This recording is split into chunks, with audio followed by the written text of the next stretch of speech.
कृष्ण हरे राम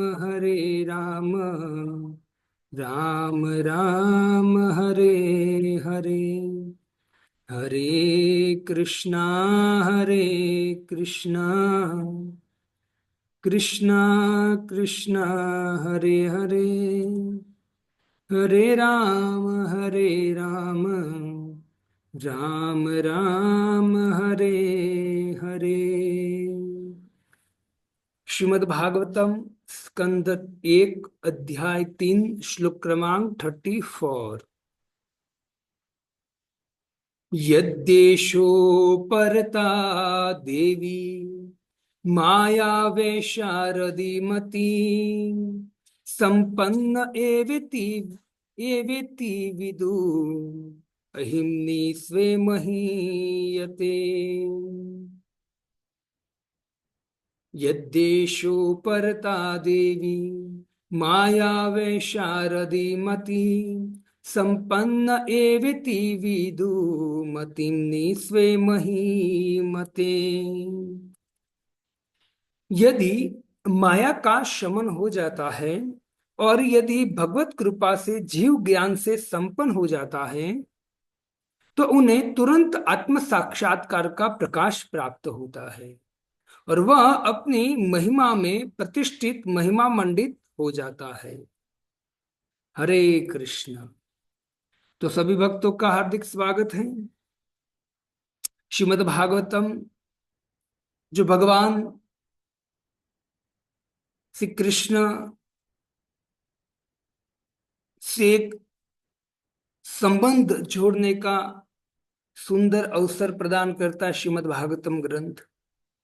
और भक्तों, भगवान के साथ संबंध जोड़ने का ही प्रयत्न करना चाहिए हर जीव को, क्योंकि हमारे जो इर्द गिर्द जितने भी लोग हैं जिसको हम संबंधी मानते हैं, है ना, वो संबंधी सच्चे नहीं है। हमारे सच्चे संबंधी हैं भगवान। ये सब संबंधी आते जाते रहते हैं। इससे मैं आपको बहुत बार बोल चुका हूं, नरसिंह मेहता कहते हैं, वो अपने भजन में गाते हैं, हरि ना भगतो मारे सगाने संबंधी। क्या कहते हैं कि हरि के जो भक्त है, भगवान के भक्त, वही मेरे संबंधी है। बाकी हाड़ मांस के शरीर के द्वारा जो संबंध बने हैं वो वास्तव में संबंध नहीं है। वास्तविक संबंध भगवान के साथ है और रहेगा, नित्य रहेगा। ये जो अभी संबंध है भौतिक संसार के लोगों के साथ, वो नित्य नहीं रहने वाला है। लेकिन भगवान के साथ अभी हमारा संबंध सही सत्य है और आगे भी नित्य सत्य ही रहेगा। तो हर मनुष्य को बुद्धिमान बनना चाहिए और भगवान से हमारा संबंध जोड़ने का प्रयत्न करना चाहिए। तो भगवान से संबंध जोड़ने का प्रयत्न हम कर रहे हैं अभी, भगवान की कथा कीर्तन को श्रवण करते हुए भक्तों, है ना। तो भगवान से संबंध हम जोड़ जोड़ रहे हैं, वही वास्तव में सुख आनंददायक है। तो मैं आपको सबको निवेदन करूंगा कि 33 नंबर के श्लोक में कल हमने क्या श्रवण किया था, आप मुझे बताएंगे। जो श्लोक के अनुसार मुख्य बात क्या हमने ग्रहण किया था पिछली बार।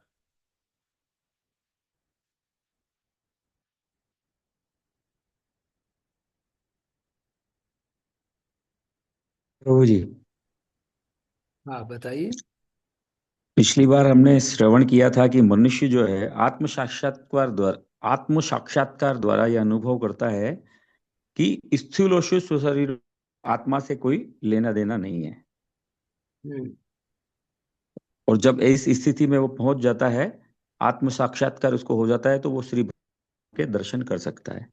हाँ, तो उसका मैंने थोड़ा विस्तार से बोला था, तो ये तो आपने अनुवाद पढ़ लिया। चलो अब दूसरा कुछ मैंने बोला था कि उसकी प्रक्रिया कैसे हरे होनी चाहिए, वो आपको हरे याद है। कृष्णा प्रभु जी। हरे कृष्णा प्रभु जी, दंडवत प्रणाम। हाँ बोलिए। अ, भगव- आत्म साक्षात्कार की एक विधि है कि हमें भगवत गीता और भागवत जो है भगवान की को अच्छी तरह से समझने के लिए हमें भगवत गीता और भागवत को श्रवण करना चाहिए, तभी हमें आत्म साक्षात्कार होगा पूर्ण रूप से। और कोई?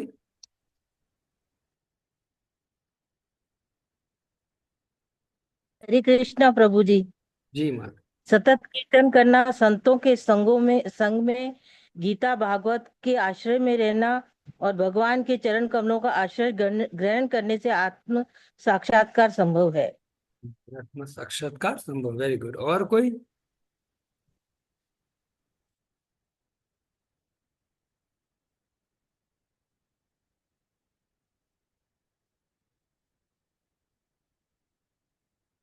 मैंने आपको कल बताया था कि स्थूल शरीर और सूक्ष्म शरीर को आत्मा से कोई सरोकार नहीं है। तो हमको किसको जानना चाहिए? तो कहते आत्मा को पहचानना चाहिए पहले। लेकिन जब आत्मा को पहचान लिया तो क्या वो आत्म साक्षात्कार हो गया? इतना हो गया? नहीं प्रभु जी। हाँ, तो ये मैंने आपको नहीं बात बताया था। बताए मुझे विस्तार से थोड़ा। हरे कृष्ण प्रभु जी। जी बोलिए। प्रभु जी, हमें जब आत्म साक्षात्कार हो जाता है तो उसको हमें अपने जीवन में उतारना चाहिए और साधु संग और भक्तों के संग में रहना चाहिए, ताकि मतलब वो हम उसको हम अपने जीवन में जीवन में उतार के प्रभु जी।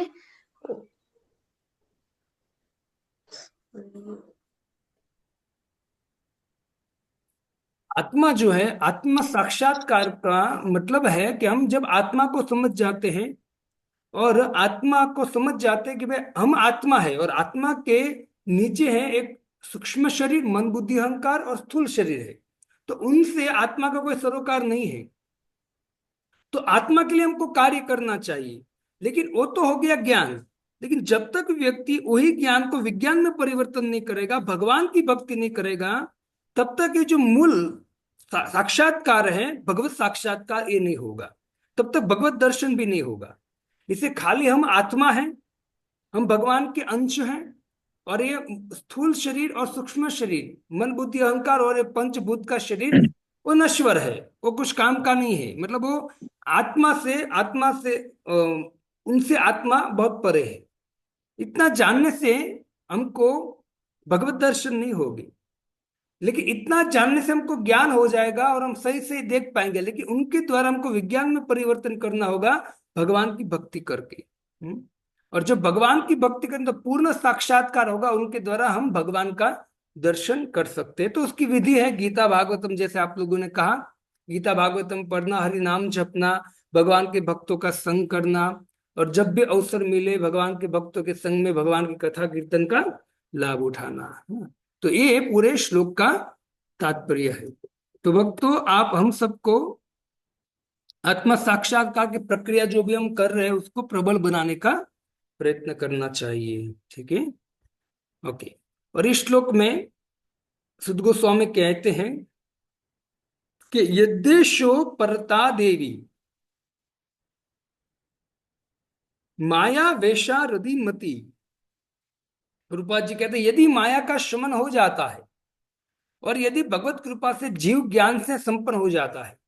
देखो यहां कहा गया कि माया का शमन यदि हो जाता है। देखो ऊपर के श्लोक में 33वें श्लोक में कहा कि जब कोई व्यक्ति आत्मा को आत्म साक्षात्कार करता है, मतलब स्थूल शरीर और सूक्ष्म शरीर को जान लेता है कि उनके परे आत्मा है, वो साक्षात्कार हो जाता है। वो साक्षात्कार कब हो पाता है? देखो पहले लाइन में बोला यदि माया का शमन हो जाता है। ये माया के शमन के बिना ये आत्मा साक्षात्कार होने वाला नहीं है। इससे हमें इस माया का शमन करना चाहिए। माया का अर्थ कोई मुझे बताएगा?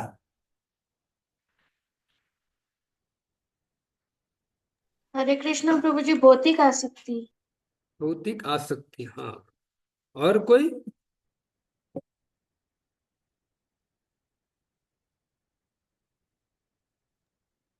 हरे कृष्ण प्रभु जी। हम्म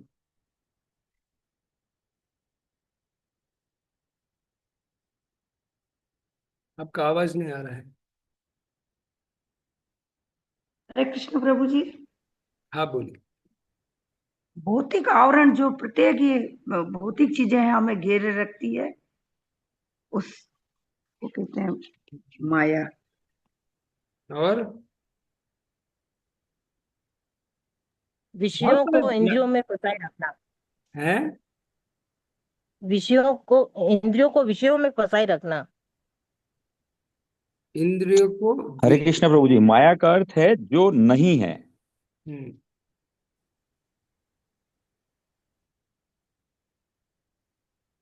माया का अर्थ है जो नहीं है। हाँ, वेरी गुड। माया का अर्थ है, माँ मतलब नहीं और या मतलब है जो नहीं है ना, उसको माया क्या बताती है? सब सत्य है। हम्म? इससे जब तक ये माया का शमन नहीं होता, मतलब आप जो भी अपनी दृष्टि से देख रहे हो वो सब क्या है? तो मायामय है भौतिक संसार का। तो उससे परे हमारे मन को उठाना चाहिए। मतलब ऐसी बात नहीं है कि जो भी हम देख रहे हैं, जो भी घर में कर रहे हैं, जो भी घर वाले भी जो भी है वो सब माया है तो उसको छोड़ दो। छोड़ नहीं देना है, लेकिन हमारे मन को उससे ऊपर उठाना है और उसमें हमको आसक्ति नहीं रखनी। और धीरे धीरे इस तरह से जीवन जिएंगे, हमको पता चल जाएगा कि भाई हम आत्मा है और ये जो भी हम देख रहे हो सब माया है, हमारे कर्म के अनुसार मिला है। तो उनको ध्यान में रखते हुए व्यक्ति अपने मन को भगवान और आत्म साक्षात्कार में लगाता है ना। जब ऐसी स्थिति आ जाती है तो कहते माया का शमन हो गया समझो, है ना। तो पूर्ण रूप से करना है माया का शमन, है ना। अभी हमारा पूर्ण रूप से माया का शमन नहीं हुआ है ना। कभी भक्त फोन करते तो हम दौड़ के आते, चलो मंदिर में हरि बोल नाचते गाते सेवा करते, है ना। और जैसे घर जाते हो या कोई दो तीन दोस्त मिल गए तो माया हमारी गर्दन पकड़ के कहीं और ले जाएंगी, तो वहां भी हम चले जाएंगे, है ना। तो हमारी स्थिति ऐसी है।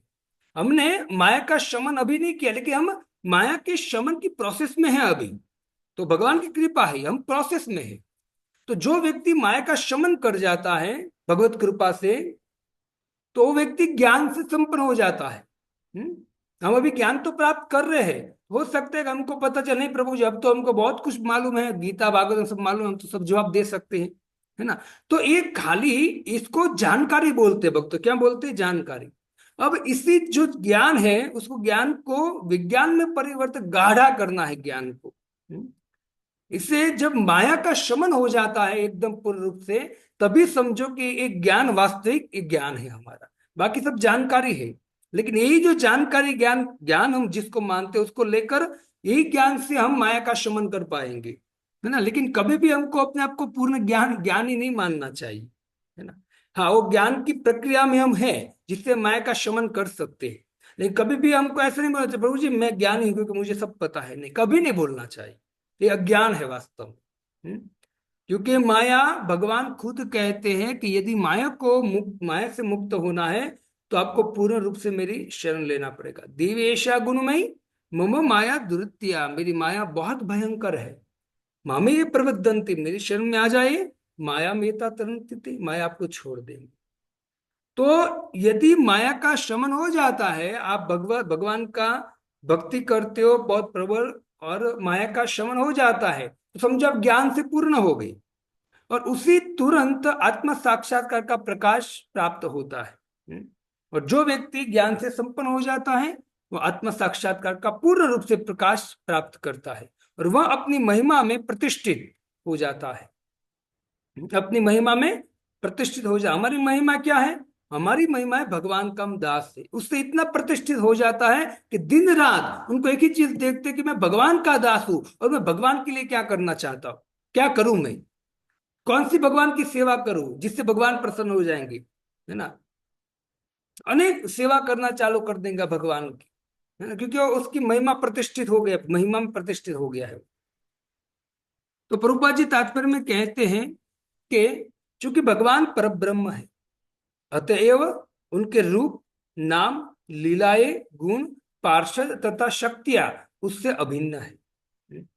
भगवान परब्रह्म होने के कारण भक्तों जो भी भगवान के हाथ में होता है, जैसे मुरली है, भगवान की कुंडल है, भगवान का मोरपंख है, भगवान की वैजयंती माला है, कोई भी है, वो क्या है? तो कहते भगवान से अभिन्न है ना। इसलिए आप देखिए, अब जब अभी तो इतना अनुभव नहीं होगा आपका, लेकिन यदि जब आप धीरे धीरे आगे बढ़ोगे और भगवान की सेवा करोगे, पूजा करोगे, तो धीरे धीरे क्या होता है कि जब हम भगवान को रात को शयन कराते हैं, तो कम से कम हम क्या करते हैं, एक चीज, भगवान की कोई एक चीज लेकर उसको सुला देते हैं, मतलब एक जगह पर रख देते हैं, है ना। समझो कि भगवान ने शयन कर लिया, तो भगवान और भगवान की वस्तु में कोई अंतर नहीं है, तो इस भाव से भगवान भगवान को भक्त शयन भी कराते हैं, है ना। जैसे जो अल्टर में विग्रह है, राधा कृष्ण का विग्रह है, उसको तो इतने बड़े विग्रह को सुला नहीं सकते हो, तो एकदम फिट है वहां, तो उनको कैसे सुलाते हैं, तो कहते हैं कि अगर वहां जो उत्सव मूर्ति है उनको सुलाते हैं छोटी, यदि उत्सव मूर्ति नहीं है तो भगवान का कोई भी वस्तु है, मुरली है, या भगवान का कोई भी जो अंग से जो भगवान से लगा हुआ है वस्त्र, उनको तुरंत लेकर सुला देते हैं। मैं जब सूरत में था तो वहां शुरुआत में राधा कृष्ण की मूर्ति थी, लेकिन वहां उत्सव मूर्ति नहीं थी, तो मैं अंदर सेवा करने जाता था, तो डेली मेरी सेवा रात को शयन करने की थी, तो मैं भगवान के अनेक चीज जो होती थी ऊपर के वो निकाल देता था और उनको शयन करा देता था। तो इस तरह से भगवान को, तो भगवान की जो नाम रूप गुण लीला आदि भगवान की जितनी सामग्री है वो भगवान से क्या है, ये अभिन्न है। इससे भगवान के पार्षद आए उससे वो भी भगवान से अभिन्न ही होते हैं। उनकी दिव्य शक्ति उनकी सर्वशक्ति मता के अनुसार कार्य करती है। उनकी दिव्य शक्ति उनकी सर्वशक्तिमता के अनुसार कार्य करती है, मतलब भगवान की पूर्ण शक्ति है ना, ये शब्द पकड़िए, भगवान में पूर्ण शक्ति है, लेकिन भगवान जब जो कार्य करना चाहते हैं तो शक्ति उतना ही कार्य करेंगी जितना एक कार्य करना, मतलब ये भगवान कार्य संपन्न करना चाहते हैं तो उस अनुसार कार्य करेंगी शक्ति, है ना। तो शक्ति ऐसा नहीं मानना चाहिए कि भाई भगवान इस रूप में आए तो भगवान ने शक्ति प्रकट किया तो भगवान बस इतनी शक्ति भगवान में नहीं, भगवान में पूर्ण शक्ति है, लेकिन भगवान जो कार्य करना चाहते हैं उतनी शक्ति भगवान उनको देते हैं। कैपेसिटी भगवान जिसको जिसकी देते हैं, जितनी शक्ति उतनी कर सकता है।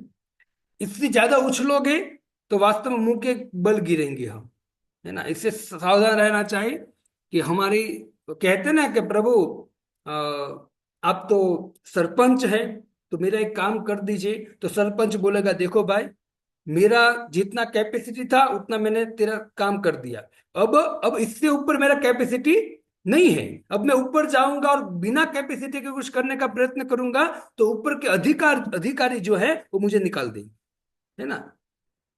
तो भगवान जो है अपनी शक्ति अपना कोई कार्य करने जाते हैं तो कार्य जितना करना उतनी शक्ति वो प्रकट करते हैं। तो इतना ऐसा नहीं मान लेना चाहिए कि बस भगवान में इतनी शक्ति, नहीं, भगवान में अचिंत्य शक्ति जो चिंतन से परे है, लेकिन भगवान समय पर शक्ति प्रकट करते हैं जितनी चाहिए। वह शक्ति उनकी अतरंगा शक्ति, बहिरंगा शक्ति और तटस्थ शक्तियों के रूप में कार्य करती है। ये तीन शक्तियां कौन कौन से बताइए मुझे, उनके कार्य क्या है। हरे कृष्णा प्रभु जी, दंडवत प्रभु। अंतरंगा शक्ति, बहिरंगा शक्ति और तटस्थ शक्ति। अंतरंगा शक्ति तो जो आध्यात्मिक शक्तियां हैं भगवान की, और बहिरंगा शक्ति में सब जो क्या भौतिक कार्य क्या शक्तियां आ करती है जाती हैं, अंतरंगा शक्ति भगवान की आध्यात्मिक शक्तियों, कार्य क्या करती है। वो ये भक्ति प्रदान करती है भक्त को, भक्ति और लीलाएं करती है। करती है और और बहिरंगा शक्ति भौतिक शक्तियां आ जाती है, माया, जो ये भी भगवान को भक्ति प्रदान करती है, लेकिन जीव को दुख दे करके, परेशान करके फिर भगवान की ओर ले जाती है। और तटस्थ शक्ति है जो जीव जो तटस्थ है, वो जो उसके पास स्वतंत्र है, वो दोनों में से एक को चयन करके भगवान की ओर जा सकता है। भगवान की अतरंगा शक्ति जो है, अतरंगा भगवान जब भी आते हैं तो अतरंगा शक्ति के द्वारा प्रकट होते हैं भगवान। और अतरंगा शक्ति उनके साथ रहती है और भगवान की लीला में खास करके वो सहाय करती है। तो भगवान की जितने शक्ति उसमें से तीन शक्ति मैं मुख्य शक्ति, अतरंगा शक्ति, बहिरंगा शक्ति, तटस्थ शक्ति, इसमें सब आ गया। अतरंगा शक्ति मतलब भगवान के धाम में जितनी भी शक्ति भगवान के धाम में वो। बहिरंगा शक्ति मतलब भौतिक जगत में जो शक्तियां है उसको बहिरंगा शक्ति कहेंगे। और तटस्थ शक्ति क्या है, जीव जो हम है, वो तीनों शक्ति भगवान की है और भगवान कार्य कराते हैं। और वे अपनी सर्वशक्तिमत्ता के कारण इन तीनों शक्तियों में से किसी के भी द्वारा कुछ भी कर सकते हैं। वे अपनी इच्छा अनुसार बहिरंगा शक्ति को अंतरंगा शक्ति में बदल सकते हैं। वे अपनी इच्छा अनुसार बहिरंगा शक्ति को अंतरंगा शक्ति में बदल देते हैं। इसके विषय में कुछ समझा सकते हो मुझे कोई? वे अपनी इच्छा अनुसार बहिरंगा शक्ति को अंतरंगा शक्ति में बदल सकते हैं।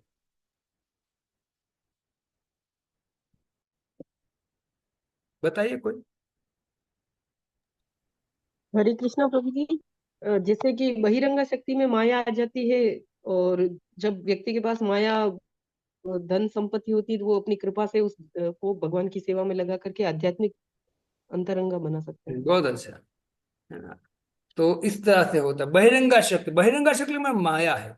लोग बहुत बहुत बार ये मायावादी कहते हैं कि नहीं ये सब मिथ्या है, ये माया है, हम छुएंगे नहीं, ऐसा कह के वो लोग भागते हैं। और हिमालय चले जाते हैं और तपस्या करते, शुष्क तपस्या करके हृदय कठोर हो जाता है उनका। लेकिन भगवान ऐसी तपस्या को नहीं बोल रहे। भगवान कहते बहिरंगा शक्ति जो माया है, आपको जो दिख रहा है वो सब माया है संसार में, तो उनको अतरंगा शक्ति में परिवर्तन करने के दिव्यता में परिवर्तन करने के लिए क्या करना चाहें? वही वस्तु को मुझे अर्पण करो। जैसे हम भगवान को भोग लगाते हैं, तो भगवान को भोग लगाते हैं, हम जब अन्न लाते हैं कमा के, तो अनेक दोष होते, अनेक पाप लगते हैं उसमें, तो अनेक दोष होते, लेकिन उनको यदि हम भगवान पकाकर भगवान को शुद्धता से अर्पण करते हैं, तो भगवान खुद कहते अंगान यश शकलेन्द्र वृत्ति मंथी, मैं अपनी दृष्टि के द्वारा उस भोग को शुद्ध कर दूंगा। मतलब वो दिव्य हो गया, वो प्रसाद हो गया, और उसको जो व्यक्ति ग्रहण करेगा उनकी चेतना शुद्ध हो जाएगी धीरे धीरे। तो मतलब अतरंगा शक्ति को बहिरंगा शक्ति को अतरंगा शक्ति में परिवर्तन करने के लिए कहते हैं कि भगवान बदल सकते हैं उनको, लेकिन वो भगवान की सेवा में लगने के बाद ही बदल दी जाएंगी। जैसे जो भी हमारा भगवान की सेवा में लगता है, समझो कि वो अतरंगा शक्ति के भगवान परिवर्तन कर देते हो, है ना। तो इस तरह से भगवान इनको परिवर्तन कर सकते, हम नहीं कर सकते, और भगवान की इच्छा होगी तो कर सकते हैं। और हम अगर हम इच्छा करेंगे कि नहीं हम भगवान इस शक्ति के द्वारा हम अतरंगा शक्ति में परिवर्तन हो जाए हमारी वस्तु, तो हमको सब वस्तु भगवान को अर्पण करना चाहिए भक्तों, और अच्छे भाव से, है ना, शुद्ध भाव से। ऐसे भगवान कहते पत्रम पुष्पम फलम तोयम यो में भक्त्या, कि आप जो भी मुझे अर्पण करते हो भक्ति भाव से, है ना, दिखावे की तरह नहीं। भगवान हृदय में बैठे हैं, आप जिस भाव से भगवान को अर्पण करते हो भगवान सब जानते हैं, है ना, कि ये दिखावे के लिए कर रहा है।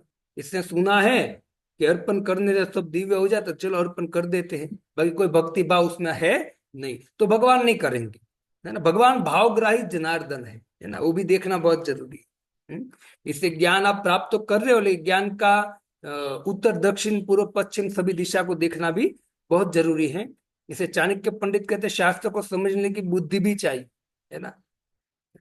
ये शास्त्र बुद्धि नहीं है ना। अगर आप में बुद्धि नहीं है तो यश्य शास्त्र करोति किम, शास्त्र आपका क्या मतलब, शास्त्र आपको कोई हेल्प नहीं करेगा, बुद्धि भी थोड़ी होनी चाहिए हमारे अंदर। इससे भगवत कृपा से वह बहिरंगा शक्ति को जो उनके इच्छुक जीवों को मोहने के काम में प्रयुक्त की जाती है, भगवान की इच्छा से बद्ध जीव के पश्चाताप तथा तपस्या के अनुपात में शमित होती है। जो तपस्या करोगे आप, भगवान की भक्ति करोगे, तो धीरे धीरे बहिरंगा शक्ति शमित हो जाएंगी, और बहिरंगा शक्ति का हाथ हमसे उठ जाएगा, और तुरंत अतरंगा शक्ति हम पर कृपा करना चालू करेंगी। और जो व्यक्ति अतरंगा शक्ति की कृपा के अंदर में आ जाता है उसको देवी शक्ति बोलते हैं, है ना। इसे भगवान कहते हैं कि सब महात्मा सु दुर्लभ, वो व्यक्ति वास्तव में महात्मा बन जाता है जो देवी प्रकृति के अंडर में आ जाता है।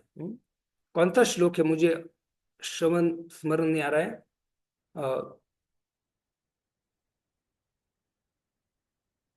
बहुत सुंदर भगवान कहते हैं कि देवी प्रकृति माश्रिता, भगवत कृपा से वह बहिरंगा शक्ति जो उनके इच्छुक जीवों को मोहने का काम प्रयुक्त की जाती है, भगवान की इच्छा से बद्ध जीव के पश्चाताप तथा तपस्या के अनुपात में शमित है।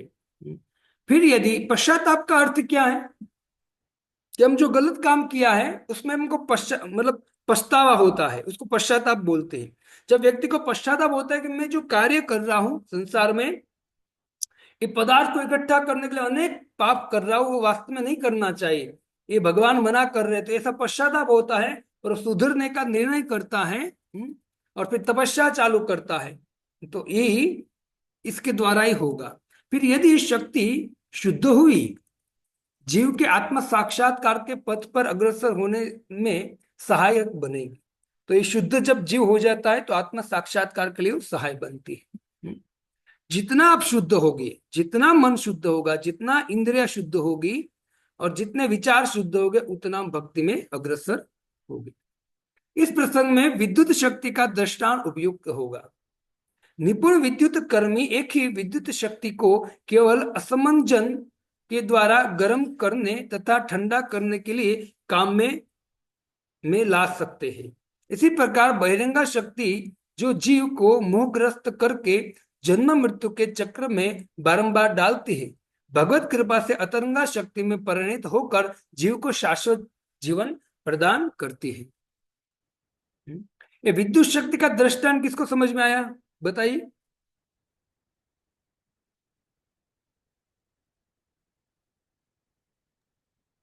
हरे कृष्णा प्रभु जी, जैसे विद्युत बिजली से चीज गर्म भी होती है और ठंडी भी होती है। हाँ, हरे कृष्णा प्रभु जी। कैसे, मतलब वो इंस्ट्रूमेंट तो होगा ना दोनों अलग अलग। हाँ जी प्रभु जी। हाँ वही तो। विद्युत को जैसे हम गर्म करके प्रेस के रूप में काम भी ले सकते हैं, और फ्रिज के अंदर जो काम आती है उसमें वो हाँ, ठंडा भी कर सकती है। फ्रिज इलेक्ट्रिक से चलता है, वो ठंडा करता है। और हीटर जो है वो भी इलेक्ट्रिक से चलता है, वो क्या करता है, गर्म करता गर्म है। करता है। तो ऐसे यहाँ कहा गया कि बहिरंगा और अतरंगा शक्ति है, और भगवत कृपा से दोनों कार्य करते हैं। जब जीव पर भगवान ऐसी कृपा करते हैं तो वह अपनी उपयुक्त स्वाभाविक स्थिति प्राप्त करके शाश्वत आध्यात्मिक जीवन का आनंद लेता है।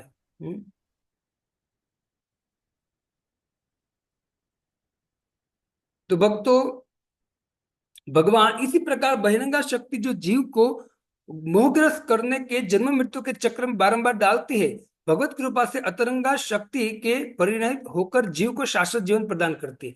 मतलब भगवान एक इलेक्ट्रिक है। भगवान क्या है, इलेक्ट्रिक है ना। और भगवान चाहे तो अतरंगा शक्ति और बहिरंगा शक्ति दोनों को परिवर्तन कर सकते हैं, दोनों को चाहे तो दोनों भगवान के हाथ में है। यदि हम अतरंगा शक्ति के अंदर में जाना चाहते हैं और भगवान के काम के इच्छा के अनुसार कार्य करेंगे, तो भगवान हमको अतरंगा शक्ति के अंदर में ले लेंगे, है ना। और बहिरंग कार्य करना चाहेंगे तो बहिरंग अंदर भगवान हमको रखेंगे। तो दोनों हमको चॉइस करना है कि क्या हमको करना है। तो भगवान कहते हैं कि जब कोई व्यक्ति, जब जीव पर भगवान की ऐसी कृपा भगवान करते हैं तो वह अपनी उपयुक्त स्वाभाविक स्थिति प्राप्त करते हैं, है ना। तो हमारी स्वाभाविक स्थिति क्या है, नित्य कृष्ण दास।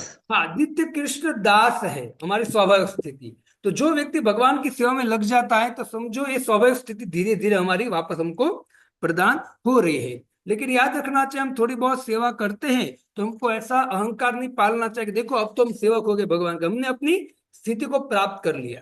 लेकिन याद रखना चाहिए कि जब तक हम पूर्ण रूप से शुद्ध नहीं होते तब तक माया हमारे पीछे लगी रहती है। इससे कभी ऐसा अहंकार ना है कि देख हम सेवा कर रहे हैं तो हम पूर्ण रूप से अब मूलभूत स्थिति में आ गए हैं।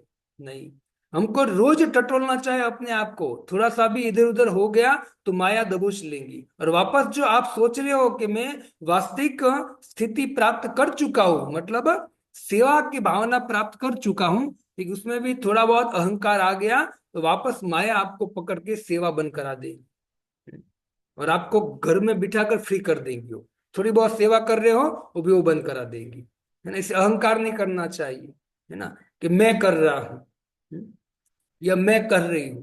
ऐसा अहंकार कभी नहीं होना चाहिए, है ना।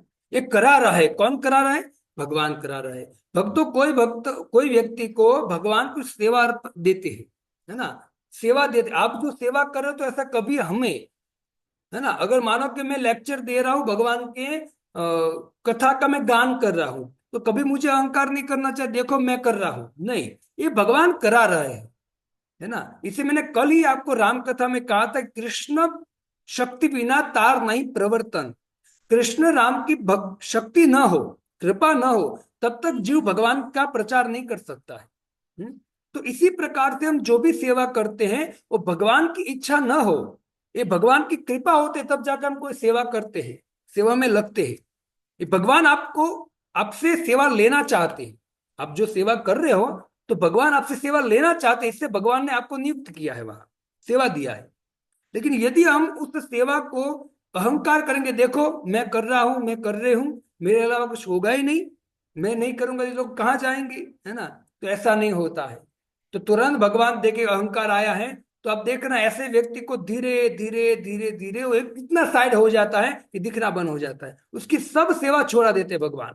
जो शुरुआत में बहुत अच्छी सेवा कर रहे थे, भक्त भी प्रसन्न थे, लेकिन जैसे अहंकार आया कि मेरे बगैर तो होगा ही नहीं सब कुछ, तो धीरे धीरे धीरे उनको भगवान घर पे बिठा देते हैं, कुछ काम का नहीं रखते, उनको सेवा लेते नहीं भगवान उनको, है ना। तो हमको बुद्धिमान बनना चाहिए कि जब भी हमको सेवा मिलती है तो भगवान की इच्छा के अनुसार सेवा स्वीकार करके उनको करना चाहिए। हाँ, हो सकता है कि आपको सेवा, भगवान डायरेक्ट तो आएंगे नहीं, है, डायरेक्ट तो आएंगे नहीं, आपके सामने प्रकट तो होगे नहीं, है ना, कि लोग कुछ प्रभु आप माँ आरती कीजिए, आप डायरेक्ट भगवान को सामने प्रकट होगे नहीं। लेकिन लोग कुछ प्रभु को कौन बोलेगा, तो भगवान किसके माध्यम से बोलाएंगे, कोई भक्त के माध्यम से। तो समझो ये भगवान की कृपा है। तो ऐसी जो सेवा है, ये कोई माताएं हैं तो माता को सेवा सौंपी है, तो कोई भक्त के माध्यम से सेवा मिलेगी। तो भगवान हमको कोई अपनी सेवा देना चाहते हैं तो भगवान किसी भक्त के रूप में आकर, मतलब भगवान भक्तों को प्रेरणा देते हैं जो आपको सेवा दे। तो भक्तों, हमें सदा क्या करना चाहिए, अपनी स्वाभाविक स्थिति जो है सेवा है और सेवा में लग गए हैं, तो उसमें भी अपने अपने को एकदम स्थिर रखने का प्रयत्न करना चाहिए। अगर ऊपर नीचे हो गया तो वास्तव में सेवा भगवान हमसे छीन लेंगे, ठीक है, और अहंकार भी आ जाएगा, तो सभी तरह से हमारा लॉस होगा, है ना। इसलिए जब तक भगवान दे रहे सेवा, उसको करना चाहिए। तो कहते हैं शाश्वत आध्यात्मिक जीवन का आनंद लेता है, और जब भगवान की सेवा करते हो आप तो आपको आध्यात्मिक आनंद मिलता है। तो ये जो शब्द है, तो आप क्या इसको ऐसा महसूस कर सकते हो, ये शब्द को? जी प्रभु जी, बिल्कुल। हाँ, और कोई? एक ही माता जी बोल रहे, जी प्रभु जी। जी प्रभु जी। जो सेवा करते कर रहे हो बोले। जी प्रभु जी। हाँ, जी प्रभु जी। जो आप भगवान की सेवा करोगे तो आपको कैसा आध्यात्मिक जीवन का दिव्य आनंद प्राप्त होगा। लेकिन ऐसा आनंद यदि आप भौतिक कार्य करोगे तो उसमें आपको नहीं मिलेगा, वो भी अनुभव होगा आपका, उस फाइनल है ना। तो जी जब प्रभु आपको जी, याद रखना, जब बिल्कुल। भगवान की सेवा करते हैं उसमें जो आनंद आ रहा है वो आनंद आध्यात्मिक है। ऐसा आनंद कभी भौतिक जीवन में नहीं मिलेगा। इसलिए जब कोई व्यक्ति सेवा करता है ना, भगवान की भक्ति भक्ति करना चालू करता है, सेवा चालू करता है, और 6 8 10 महीने 1 साल 2 साल जब सेवा करता है कंटिन्यू, और फिर कोई एन केन प्रकार वो कहीं छोड़ देता है सेवा, कहीं और चला गया सब कुछ छोड़कर, लेकिन फिर भी उसने जो सेवा किया है, उस सेवा में जो उसको आनंद आ रहा है, वो आनंद उसको कहीं नहीं मिलेगा। जिसके कारण वो खींचा चलाएगा वापस, वो कहाँ, जहां उसकी स्थिति थी सेवा की, तो वापस आएगा। क्यों? क्योंकि उनको पता है कि मैंने 2 साल सेवा किया भगवान की, उसमें इतना आनंद आ रहा था, वो आनंद तो मेरे पास लाखों करोड़ रुपए हो गए हैं लेकिन फिर भी आनंद नहीं आ रहा है। तो वास्तविक आनंद तो भगवान की सेवा में है। तो भगवान उसको, जो 2 साल सेवा की, उसको भगवान खींचेंगे वापस, और वापस सेवा में आएगा। क्यों? क्योंकि वो आनंद उनको दूसरी जगह मिलेगा नहीं, है ना। इससे आनंद का स्रोत भगवान है, और भगवान आनंद का स्रोत होने के कारण हमको आनंद चाहिए, तो भगवान की सेवा में लगेंगे तो भगवान आनंदमय है, हमको निश्चित ये दिव्य आनंद प्रदान करेंगे।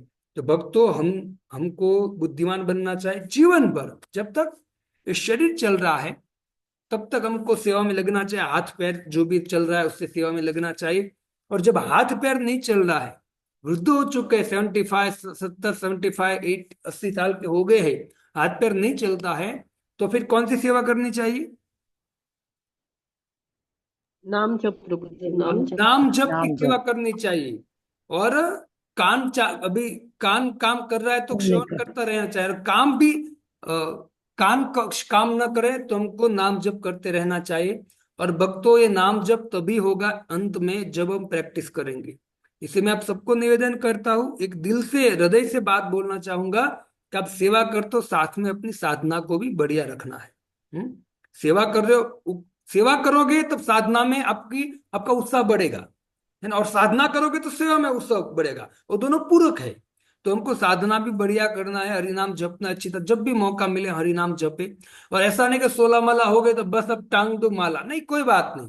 16 माला हो गया, क्या हो गया, टाइम मिला तो चलो और 2 माला कर लेता हूँ, चलो 1 माला और कर लेता हूँ, 3 माला टाइम है, चलो और कर लेता हूँ। ध्यान प्रयोग करो, तो माला को बढ़ाना चाहिए, है ना।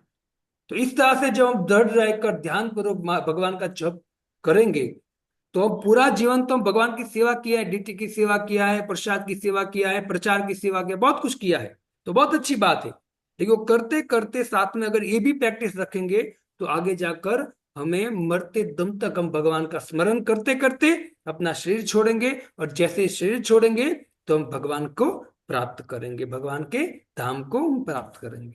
तो इस विधि से हमको भक्तों चलना है। मुझे पता है कि हम जितना सुनते हैं उतना हमको याद नहीं रहता है, और जितना याद भी रहता है उतना हम हृदय जीवन में उतार नहीं पाते हैं। घटत घटत घटत होता रहता है। लेकिन फिर भी यदि हम नित्य ऐसे श्रवण करते रहेंगे तो धीरे धीरे कुछ ना कुछ शब्द अंदर जाते रहेंगे, और धीरे धीरे हमारे जीवन का परिवर्तन निश्चित होगा। सबको निवेदन है कि आप सब नित्य श्रीमद् भागवतम श्रवण करो, दूसरों को भी जोड़ो, और इस भगवान ज्ञान भगवत भक्ति का लाभ उठाइए। ठीक है। हरे कृष्णा कृष्णा कृष्णा हरे हरे, कृष्णा कृष्ण हरे राम राम राम राम हरे हरे। राम हरे इसी भक्ति वेदांत स्वामी शिल प्रभुपाद की। जय। जय। और जो माला नहीं कर रहे हैं उनको निवेदन है कि 1 माला से स्टार्ट करें, 1 2 माला, और जो माला 2 3 कर रहे हैं उसको बोलो आगे बढ़िए, और ठीक है। और जब करना चालू कीजिए। हरे कृष्ण। शिल प्रभुपाद की जय। जय। जय। जय।